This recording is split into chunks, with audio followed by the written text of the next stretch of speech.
Kita menikmati kelapa muda Yes, bersama kakak Adi, bersama kakak Sony. koordinator PPA. Terima kasih. Terima kasih Mama. Luar biasa. Tapi memang di sini nggak pakai gula ya? Tidak, Dan ini udah manis kita tadi. lebih alami.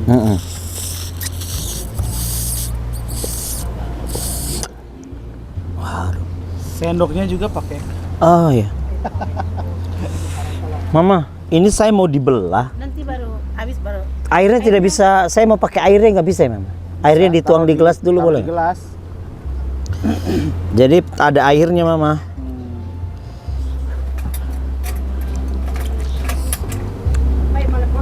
Wow, rasanya ini seperti kelapa. Memang kelapa. Duh, dia melawak dong. Maaf Mama. Jadi ini caranya biar Nanti buka tambah deh apa lo dulu. Terlalu kecil. Lubangnya terlalu kecil. tidak keluar.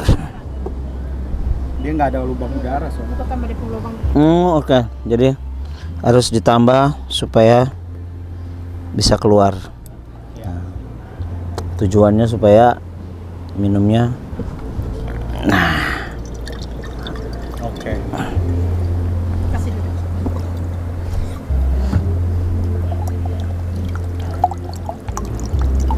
Bagus kan?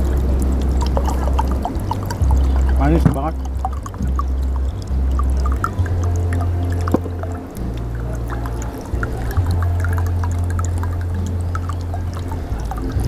Pak, sekalian cuci muka aja. Iya, ini belepotan ya.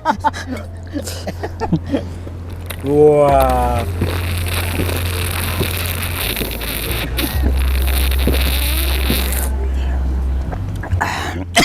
Oh. Saking happy-nya. Ayo. Di sini kita makan. Wah, Wah. punya saya lebih mudah. Oke. Nih ya, isinya lebih mudah ya, bisa kelihatan. Semoga bisa kelihatan. Bisa kelihatan ini. Dan dikasih sendoknya pakai ini. Nah,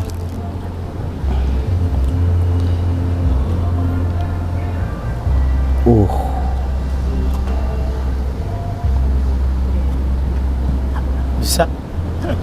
bisa. Nah, habis itu, habis diaduk kelapanya, baru dituang air. Oh. Nah, gitu ceritanya. Boleh, boleh, boleh. Baru pakai sendok ini. Nah, ini enak namanya.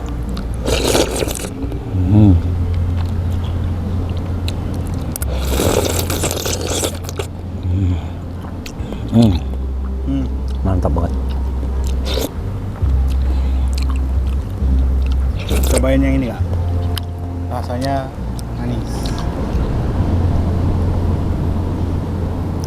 Kalau itu pas, tidak terlalu muda, tapi pas. Ya, ya, ya. Ya. Segitu ya.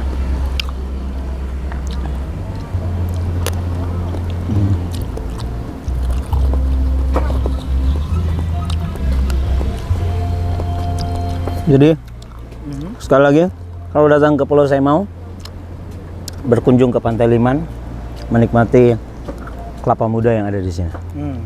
Enjoy. Kita belajar apa? Belajar Dari- apa hari ini, Kak? Dari Pulau Saimau, Hmm.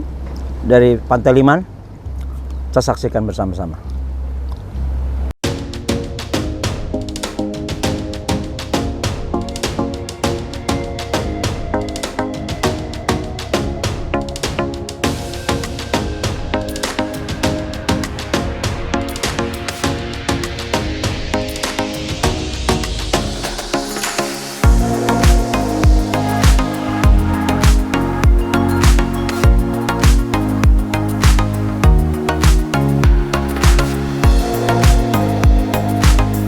Kabarika, kata baik hari ini kakak. Saya berkunjung kembali ke Pulau Saimau dan kali ini saya ada di daerah wisata Pantai Liman, ya. Dan teman-teman bisa melihat di belakang saya ada hamparan laut yang begitu indah seperti biasa. Kekayaan alam NTT adalah salah satunya adalah pantai dan laut yang luar biasa. Pantai-pantai yang bersih yang teman-teman bisa lihat gitu ya. Di belakang saya ada satu pohon yang unik dan bertumbuh di antara begitu banyak bebatuan, ada batu karang. Nah, yang menarik dari sini teman-teman adalah saya melihat batu ini, saya jadi teringat ketika saya dalam perjalanan ya. Hampir di setiap rumah mungkin kita bisa melihat itu, dan saya tadi sempat bertanya apa nama pagar ini. Mereka bilang batu hutan gitu. Pagar itu mereka buat dari tumpukan batu seperti itu ya. Tumpukan batu-batu karang yang awalnya saya melihat wow, kokoh sekali batu itu. Kemudian saya mulai bertanya kepada salah satu warga, salah satu tempat di mana saya menginap. Mereka menempelkan itu apakah menggunakan semen atau bahan sesuatu supaya kokoh, dan mereka menjawab, oh tidak Bapak, tidak ada, dorang tidak pakai semen atau apa begitu, kami sonde pakai cuma tumpuk begitu saja. Lalu saya berpikir nih, langsung logat berubah, kok kan ada di Kupang NTT Pulau Semau begitu ya. Saya langsung berpikir begini, bagaimana bisa, karena bisa dorang bisa bikin tuh pagar batu tuh tanpa menggunakan semen. Begitu aja dorang atur. Saya bilang, maaf, saya bilang begini, saya minta maaf Bapak, kalau saya tendang satu kali apa dorang roboh? Iya Bapak roboh. Wow, tapi kita bisa melihat dia kokoh sekali. Dia tertata begitu rapi, kuat begitu kokoh ya. Terkadang begini, saya tidak bermaksud mengatakan begini, ini beda konteks, beda, jangan berpikir bahwa kadang-kadang kelihatan di depan mereka kuat tapi pada dasarnya di dalamnya mereka lemah. Tidak, saya tidak pakai konteks itu ya.